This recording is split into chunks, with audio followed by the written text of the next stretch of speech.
BLM Kerala Tamil Nadu Pondicherry UDF സർക്കാരിന്റെ ആദ്യ സമ്പൂർണ്ണ ബജറ്റ് അവതരണം അവസാനിച്ചിരിക്കുകയാണ്.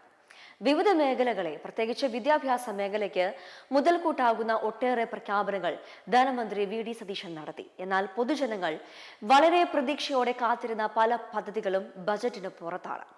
ക്ഷേമ പെൻഷൻ തുക ഉയർത്തൽ, സ്ത്രീ സുരക്ഷാ പെൻഷന്റെ ഭാവി തുടങ്ങിയ പെൻഷൻ പദ്ധതികളുടെ കാര്യം VD സതീശൻ ബജറ്റിൽ പരാമർശിച്ചിട്ടില്ല.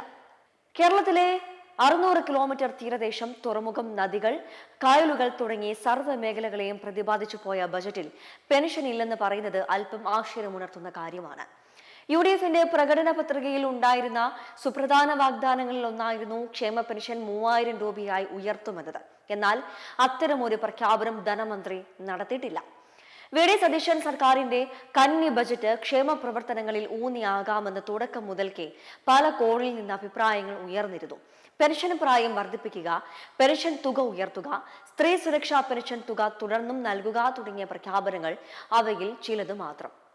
LDF സർക്കാർ പ്രഖ്യാപിച്ച 2000 രൂപയിൽ നിന്ന് 3000 രൂപയിലേക്ക് പെൻഷൻ തുക ഉയർത്തുമെന്ന വാഗ്ദാനം നൽകി അധികാരത്തിലെത്തിയതാണ് UDF സർക്കാർ. എന്നാൽ ആദ്യ ബജറ്റിൽ പറഞ്ഞ വാക്ക് പാലിക്കാൻ സർക്കാരിന് സാധിച്ചിട്ടില്ല. വരും ബജറ്റുകളിലെങ്കിലും തങ്ങൾക്ക് അനുകൂലമായ ഒരു നിലപാട് സർക്കാർ സ്വീകരിക്കുമോ എന്ന ചോദ്യമാണ് പെൻഷൻ ഗുണഭോക്താക്കൾ ഉയർത്തുന്നത്.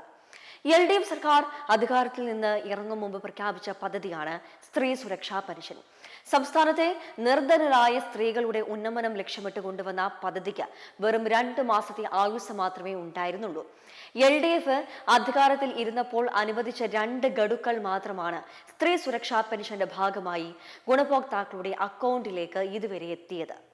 LDF സർക്കാർ അവസാന നാളിൽ പ്രഖ്യാപിച്ച പദ്ധതിയായതിനാൽ തന്നെ പിന്നീട് വരുന്ന സർക്കാരിന് മേൽ അത് സാമ്പത്തിക ബാധ്യത തീർക്കുമെന്ന വിലയിരുത്തൽ പൊതുവെ ഉണ്ടായിരുന്നുള്ളൂ. LDFന് വീണ്ടും അധികാരത്തിലെത്താൻ സാധിക്കാതെ വന്നതോടെ സ്ത്രീ സുരക്ഷാ പെൻഷന്റെ ശോഭയും മങ്ങി. UDF സർക്കാരിന് പദ്ധതിയുമായി മുന്നോട്ട് പോകാൻ താല്പര്യമില്ല എന്ന കാര്യം ഏകദേശം വ്യക്തമാണ്. എന്നാൽ പദ്ധതി ഉപേക്ഷിക്കുന്ന കാര്യം ബജറ്റിൽ പരാമർശിച്ചിട്ടില്ല. കുടിശ്ശിക അനുവദിക്കുകയും ചെയ്തിട്ടില്ല. ജീവനക്കാരുടെ DA, പെൻഷൻകാരുടെ DR എന്നിവ തുടക്കമില്ലാതെ നൽകുമെന്ന് സർക്കാർ പറയുന്നുണ്ടെങ്കിലും മുൻ സർക്കാർ പ്രഖ്യാപിച്ച അഷ്വേർഡ് പെൻഷൻ പദ്ധതിയിൽ അവ്യക്തത നിലനിൽക്കുകയാണ്. അതിനാൽ തന്നെ പദ്ധതിയുമായി ബന്ധപ്പെട്ട് വിശദമായ പഠനം നടത്തിയതിനു ശേഷം മാത്രമേ നിലവിലുള്ള NPS പെൻഷൻ സംവിധാനം പരിഷ്കരിക്കുന്ന കാര്യത്തിൽ സർക്കാർ തീരുമാനമെടുക്കൂ. BLM കേരള തമിഴ്നാട് പോണ്ടിച്ചേരി